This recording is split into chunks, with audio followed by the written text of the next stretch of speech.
last season due to suspension.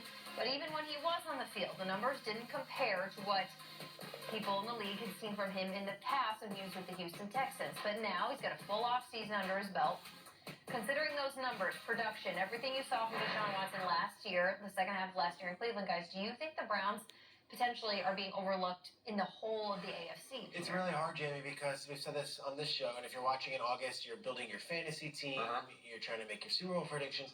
There are only 16 teams in the AFC, so you're like, yeah, they're being overlooked. I'm talking about only 7 can make the playoffs, and right away you're like, well, yeah, the Browns. There is a crowded house as far as playoff teams go. But one team that's not being discussed is Cleveland. And I look at that roster, and top to bottom, that roster could be as good as any in the league. They've got a really good offensive line. They've got the best running back in the sport. They've got great young receivers in Elijah Moore and Amari Cooper. And yet they're not being discussed. The one thing that they have going for them that I don't think everyone really realizes at home, and Kyle, you brought up several times this offseason, they kind of dominate the Bengals. The Bengals are this rip-roaring team that the last 6 times they played, it's 5-1. And you could tell me, well, Burrow wasn't in this game. He was in most of them.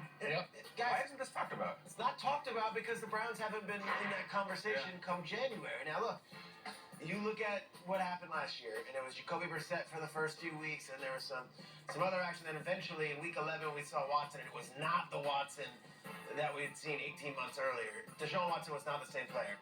Let's take hypothetically, we get to Deshaun Watson from when he was really good in Houston, and when he was so good that the NFL decided, let's open the NFL season with the Texans against the Chiefs, the defending champion Chiefs. We're going to go with the Texans because Deshaun Watson is going to be that superstar. We know that Deshaun Watson has that physical ability. We know that we've seen him dominate games. We've seen him do comeback. If you drop that guy into the AFC North, his team has been beating the Bengals even without him, maybe we are overlooking them. Like Myles Garrett is still playing for the Cleveland Browns. Nick Chubb is still toting the rock for the Cleveland Browns. I know last year didn't go great, and I know there's a lot of more shinier, obvious teams. But are we missing the boat by not putting the Browns in our playoff talk? That's the question I have, and I've got to make our playoff discussion happen in the next couple of weeks. I've got to pick my playoff teams. Right now, the Browns are out of it for me. They're not the top 7. And yet, the more I think about it, the more I'm like, maybe they should be in. And that's the paradigm I'm in right now. I don't think they're overlooked. 2 things. I get tired of hearing that no one's talking about team this time. Every team is being talked about. It's August. It's the NFL in America in 2023. We've done many segments about the Browns. We've had many segments where we're like, maybe we should talk about the Browns. Some of the sentiment that Peter just had, we've had 1,000 times. Like, their quarterback and their pass rush and their coach, and like, there's people out there who'll be like, I'm the one talking about this team. It's what I get back to about sports media right now. Like, it's not enough to be right. You have to be the only one who's right. So I was on it early. Yeah, like I had this first. No, you didn't. We're all talking about the NFL. The Browns are being talked about a lot. So no, they're not being slept on. We have lined up this Browns discussion. We're starting the show with one. The other thing is wildly different, and I'm just going to be completely candid here, cards on the table. I still think the Cleveland Browns are difficult to talk about, let alone hype, because of their quarterback. Look, Deshaun Watson, I believe, did some really creepy things off the field and then got the largest contract in NFL history, and it's part of the conversation. Look no further than the preseason game when the venerable Chris Collinsworth did his best attempt to describe what Deshaun Watson had gone through, chose words that people didn't like to describe it, and he was criticized for it. That's merely just him trying to get the viewer up to speed of what went on in Deshaun Watson's life. I think it's difficult. You have to compartmentalize, and that's our job as broadcasters, and we do it almost every time with Deshaun Watson. It's football, it's in the past, it's all of that. But as you as a human being or an NFL fan, you get to choose who you get to root for and whose jersey you get to buy. So if you're not comfortable buying Deshaun Watson's jersey or rooting for him or hyping him or drafting him on your fantasy team, I think that is part of the Browns discussion. Maybe it'll become less so as we move on, certainly if they keep winning. But I would also look no further than I think it's difficult for the Browns to talk about Deshaun Watson. Look at the Browns' official Twitter accounts.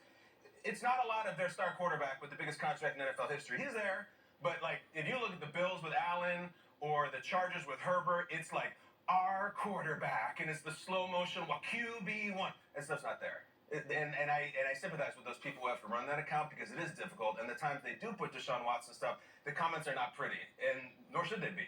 So I feel difficult because there's a lot of good people working for the Browns and a lot of good players.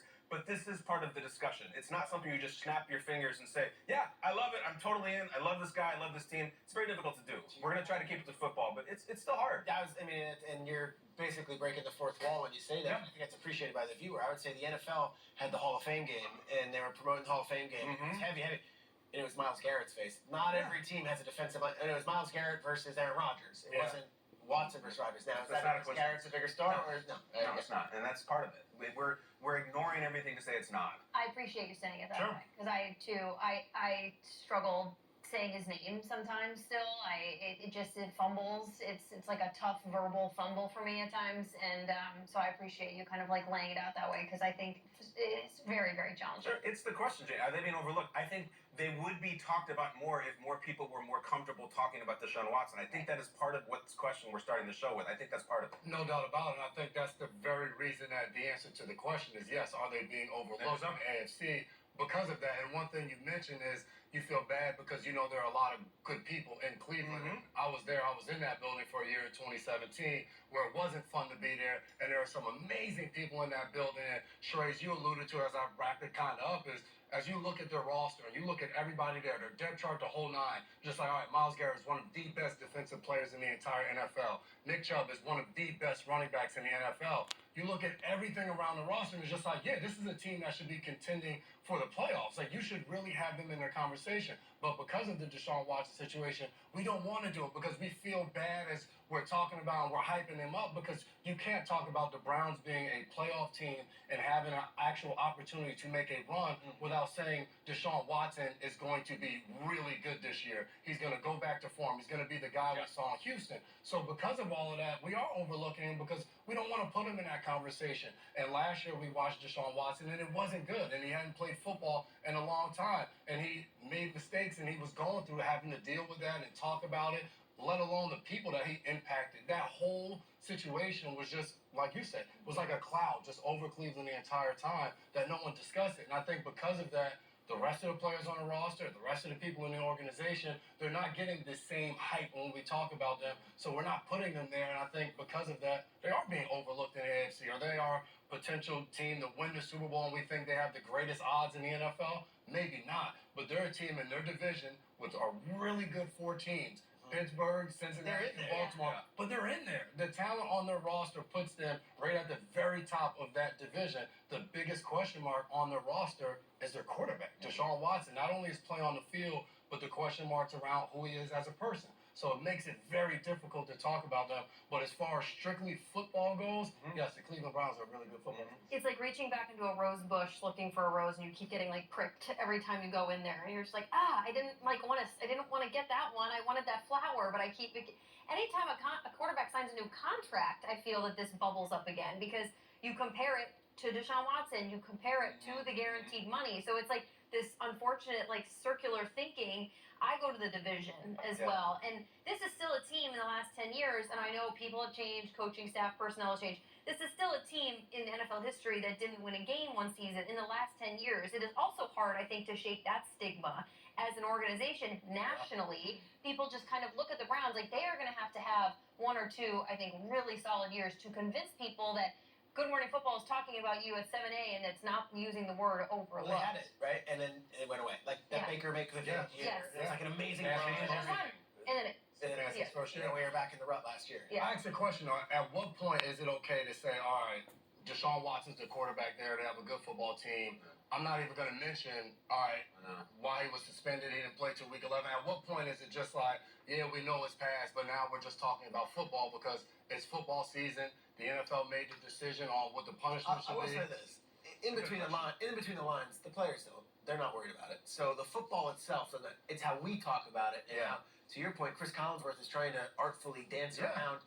And he's still killed for even mentioning it, and not the way that someone at home wants. So I think it's more of an us as media problem talking about, and that's why the overlook question makes sense. But once they blow the whistle, I don't think the players are like, no, wait a second. I don't think so either, but I think it's more than the media. I think it's the millions and millions of fans. And I answered your question. Jay says maybe never. Maybe you just decide that's not someone who I root for, and that's fine.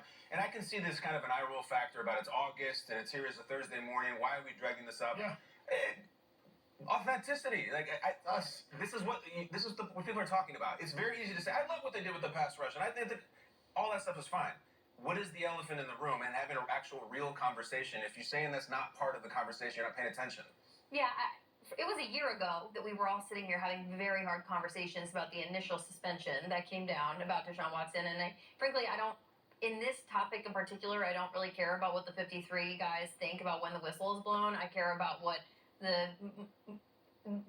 marketing window of women from ages 18 to 34 and fans of the NFL, how they feel, and making sure that everybody understands that it is hard to acknowledge. And I don't think we're sitting here saying he shouldn't be playing, he shouldn't be walking the street. It's just like, if you don't want to root for him, I understand why. And it's difficult to talk about the Browns a little bit at this point. What's going to be really interesting is if they start 3-0. Yeah. And that looks like the best player in the AFC. And then we'll get to it. But this is not something you just say, well, it's not like a player coming back from injury or they had a bad season last year. This is a totally different thing with a lot of different people involved. Mm-hmm. So it's evolving. We're trying to compartmentalize. The answer to the question is why they've been overlooked. They're difficult to talk about. They probably are being overlooked. Football